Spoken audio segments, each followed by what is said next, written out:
I had been asleep long enough. I felt quite well rested. Maybe for the first time on the ship, it was time to get to business.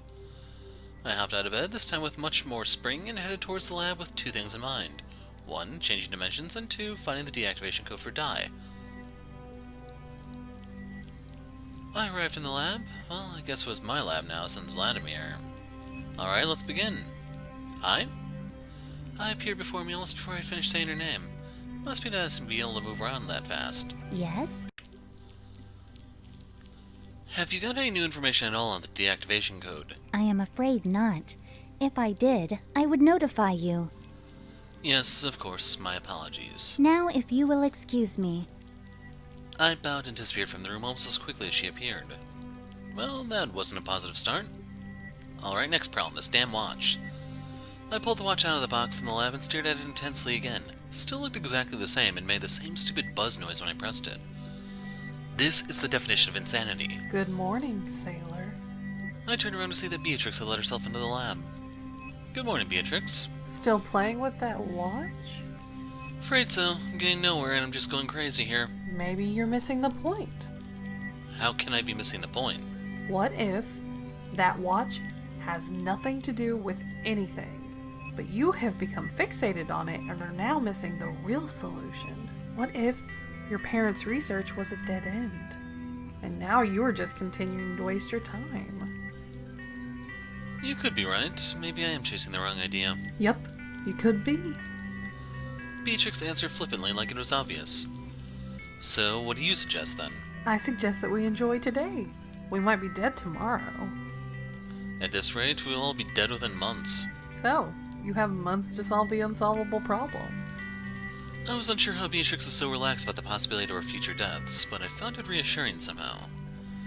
I stood for a moment considering her words. Did I want my last moments on this earth bashing my head against a wall, or enjoying the company of those around me? Party time! You're right, let's spend what may be our last moments doing something we enjoy. I slipped the pocket watch in my pocket and smiled at Beatrix. I know you would see it my way. What do you have in mind? Beatrix appeared to be thinking. I thought she'd come more prepared than this. Let's go to the farm and feed and pet the animals. I wasn't expecting that as something she would want to do. That sounds nice.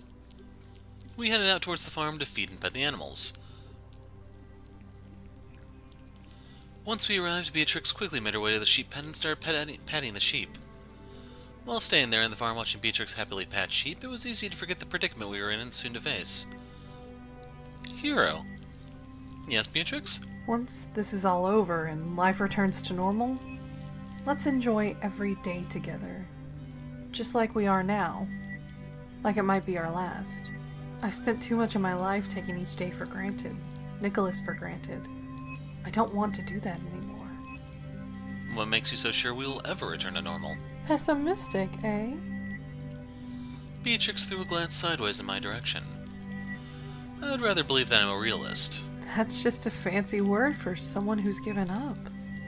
I haven't given up, but I've never thought of it like that.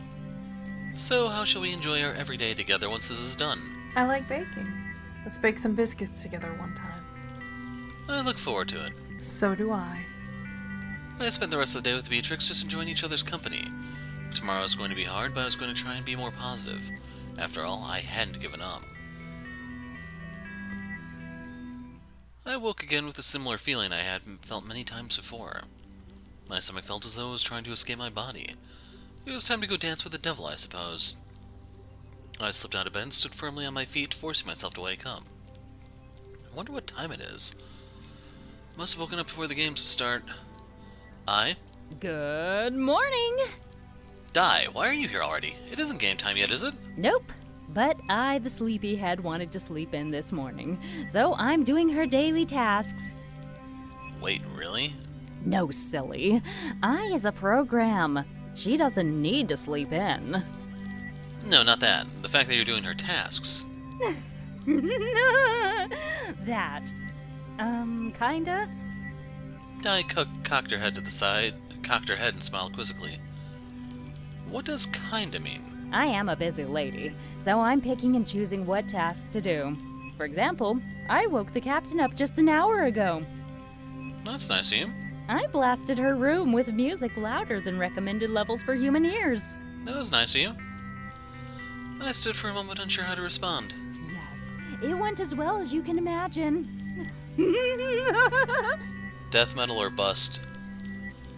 Okay, well, do you know what time it is? Do I look like a clock?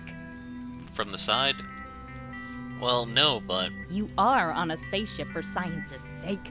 You could look almost anywhere for the time. And we're looking for her. You what? Enjoy treating the dim-witted eye as a personal clock? It's not cool that you are taking advantage of her and her simpletonness. Deal with it. I didn't mean to, but my wall clock, it doesn't change. Luckily for you, I don't like her either. It's 4:13 a.m., you blind numbskull. Game starts at 7 a.m. See you then! I saluted and zapped out of my room. I got changed and started getting ready when I noticed the pocket watch on my bedside table. I'd put it there last night when I went to bed. The green lights that would rotate 3 times when I pressed the left side button were now all on. The pocket watch was responding to something. I picked up the watch and looked at it closely. What should I do? We'll worry about it later.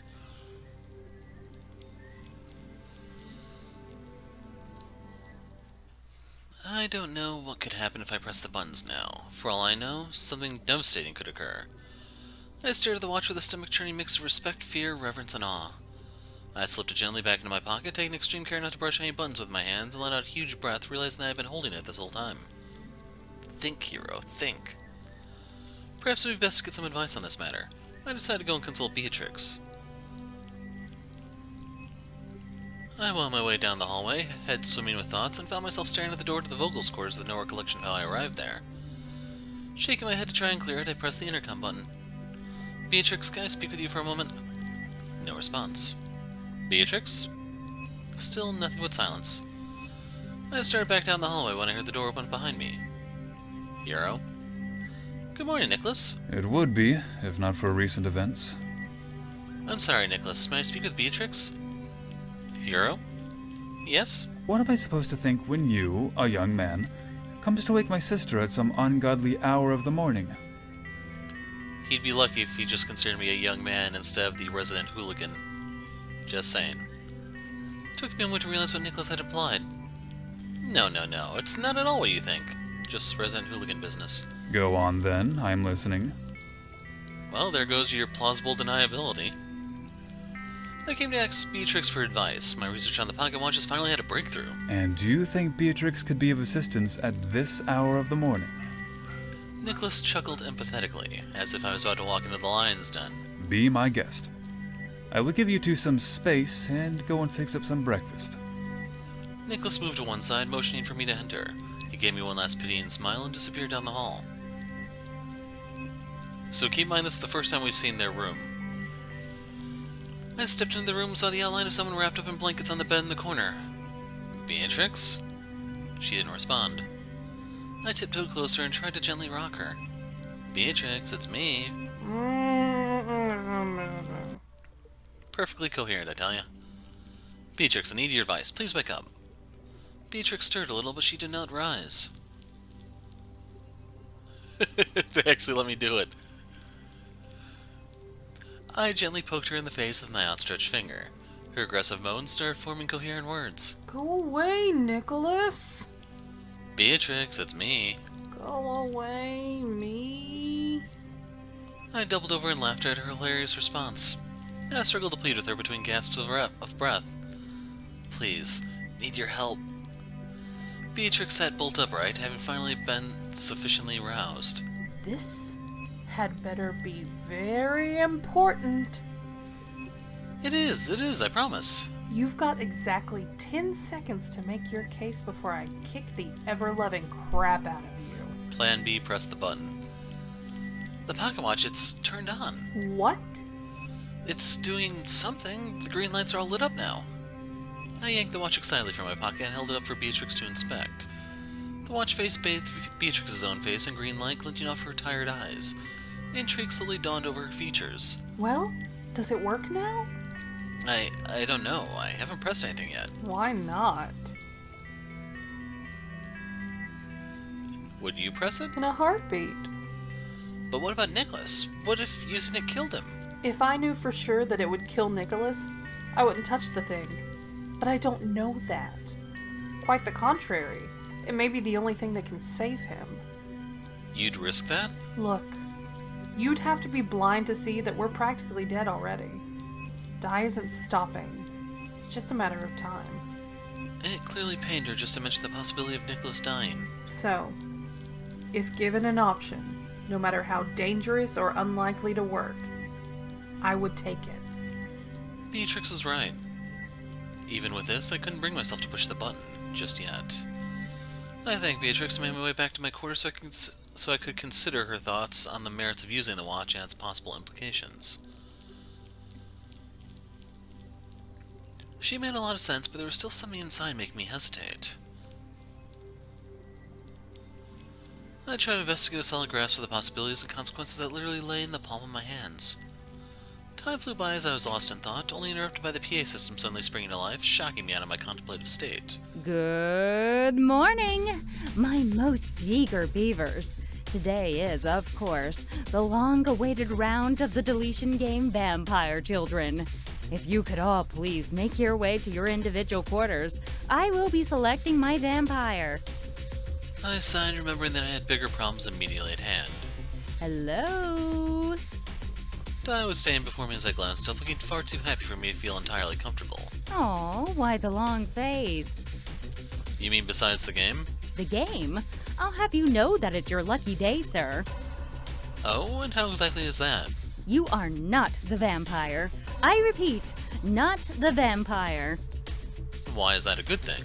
I have run a simulation of the game many times, and you are way more likely to win if you aren't the vampire.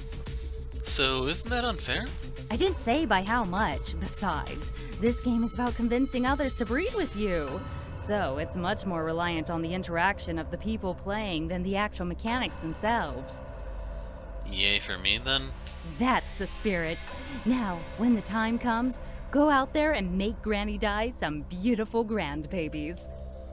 Dai vanished from my room shortly after, was once again blaring over the PA system. Thank you all for your cooperation. You are now free to pass the time as you please. The game will commence in 2 hours. Good luck! I sat on the end of my bed, filled with dread about the upcoming game. Who's the vampire? Who should I try to breed with first? How will I know if they're telling me the truth? This was all too much on top of my current conundrum. Suddenly the doorbell rang. Hello? It's me. May I come in? Of course. As I gave my verbal permission, the door slid open and the flustered face of Beatrix peered in, followed shortly by the rest of her. Beatrix, are you okay? Yes. Well, no. Why don't you take a seat and let me know what's going on? She looked at me for a second before slowly inclining her head before taking a seat on the end of my bed. She looked visibly shaken. Alright, take it from the top. I'm the vampire. I know. Damn, really? Dai just told me. Wait, so why are you telling me? I want you to be my Clyde. Me? What about Nikolas? I have a plan. I just need your help. Why don't you explain the plan to me first? Okay. So in the first round, I bite you and you will willingly become a vampire. Uh-huh. And Nikolas breeds with another crew person, making a baby. With you so far? Then, in round 2, we each bite any person except Nikolas, creating new vampire children. Meanwhile, Nikolas gains another baby. Alright. Then, in the third round, we can bite Nikolas and those who are left, ensuring we have more vampire children than baby. Gotcha. We win, and simultaneously, Nikolas has more babies than the others and will be spared.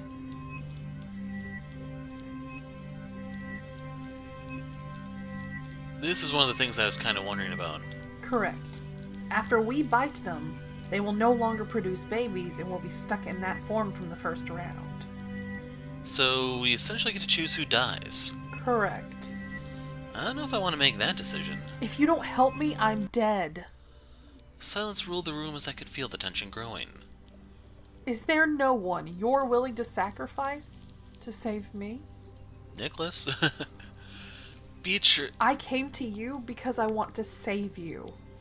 I could have asked my brother to be my Clyde, but I wanted to be sure to save both of you.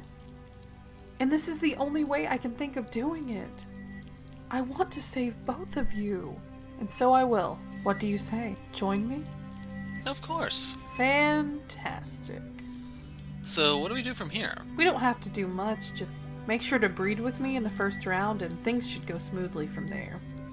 Shouldn't we organize more now? I would love to, but the longer I spend with you, the more the others might become suspicious. We need to hide the fact that we are the vampires. You're right. Okay, let's strategize further when we're breeding.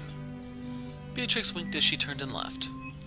I had picked my side. I hoped that I made the right choice that could get Beatrix, Nikolas, and I through this in one piece. Not long after Beatrix had left, I appeared. We need to speak. Oh, good morning, I do not have long. Come to the server room. I zapped away, leaving me quite confused. I never heard her sound quite so human. She seemed worried, something I'd never seen before, and made me deeply concerned. I looked up the location of the server room on my tablet. As I never needed to use the room before, it wasn't long before I had the location marked and navigated there. I was already staying to attention, awaiting my arrival. I must make this quick. Dai is brute forcing rogue codes and functions. What does that mean? She is attempting to take control, but I'm doing my best to keep her at bay for now. What's wrong? What's happening? Dai discovered that the tablets belonging to the ship's personnel were capable of overriding the main system, and so she has patched that exploit. Does that mean I can no longer deactivate Dai? You can, but it must happen here, directly at the server mainframe. But I still don't know the password. This is your only chance. I have gained the security clearance required to allow you to override the system. I told you, I'm not ready. Once you input the override code, the ship's AI system will reset. I don't have the deactivation code. The deactivation code is 5 words in length. Ai's image flickered wildly as she struggled to keep Dai from regaining control. A screen towards the back of the server room came to life, and an ominous cursor flashing on a password prompt screen. Ai disappeared and her voice called to me through the PA system. You always had it. The override code. The terminal keyboard is case sensitive. Please use lowercase for all operations. I know it! Aw, man. No, this isn't fair. I wanted to do a Spaceballs reference with 1, 2, 3, 4, but there's no numbers here. This sucks, man.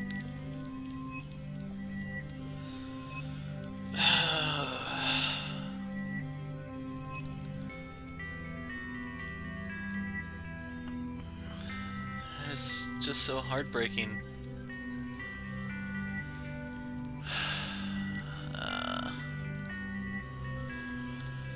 Input not recognized. I just don't know. The screen suddenly shut off, lights dimming throughout the entire server room. Huh? Ai, there? There was no response. Ai? I cautiously retraced my steps to the entrance of the room when I spotted a familiar glow of light coming from somewhere behind me. I turned back to face her. So keep in mind you'll be seeing this in my thumbnail a total of 6 times, so you're halfway done. Actually, wait a second, will you see it on the female side too, I wonder? In which case, yeah, it's gonna be the most common thumbnail I have. Dai, what the hell are you doing? What am I doing? You're in my room, you pervert.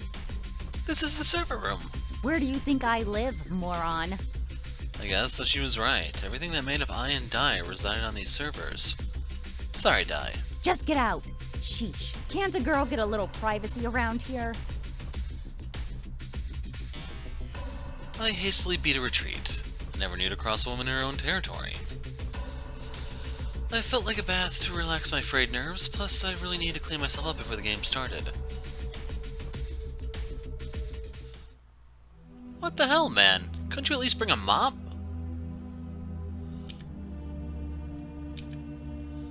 What the hell happened here? Shizuka, Yoshiki. I need you. Nothing. Dai.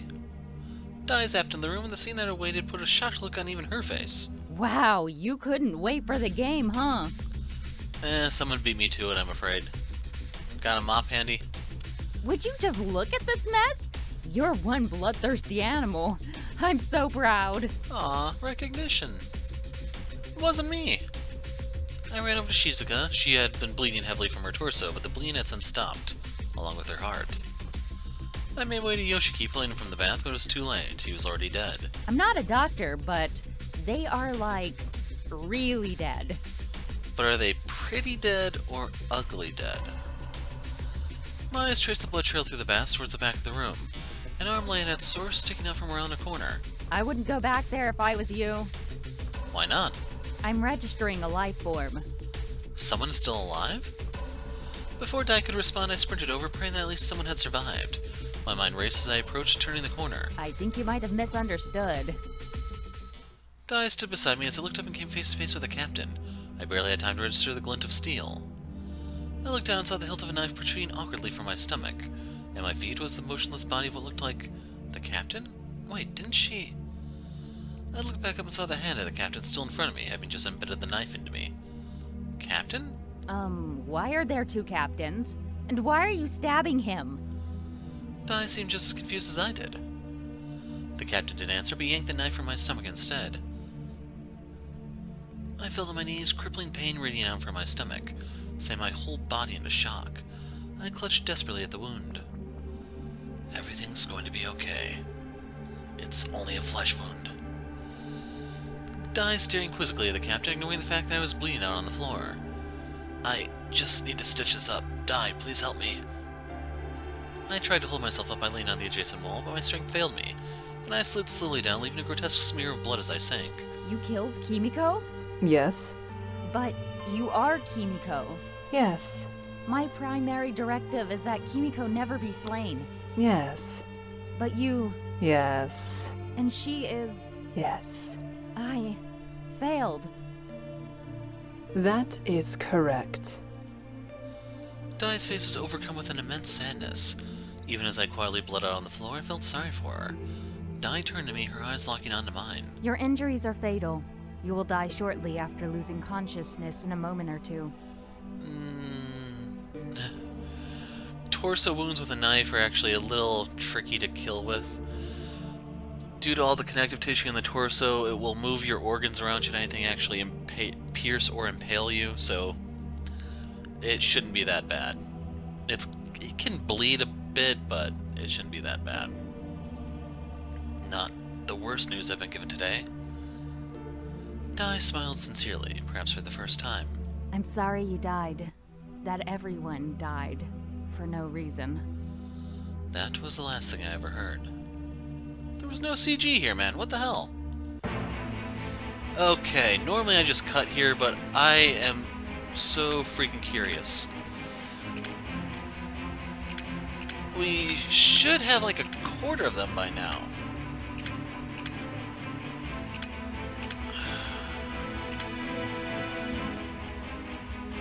So far, that's my favorite of the bunch. Don't judge me. That's the job for the jury. So yeah, let's pick up the odds and ends and meet back. See you in a second.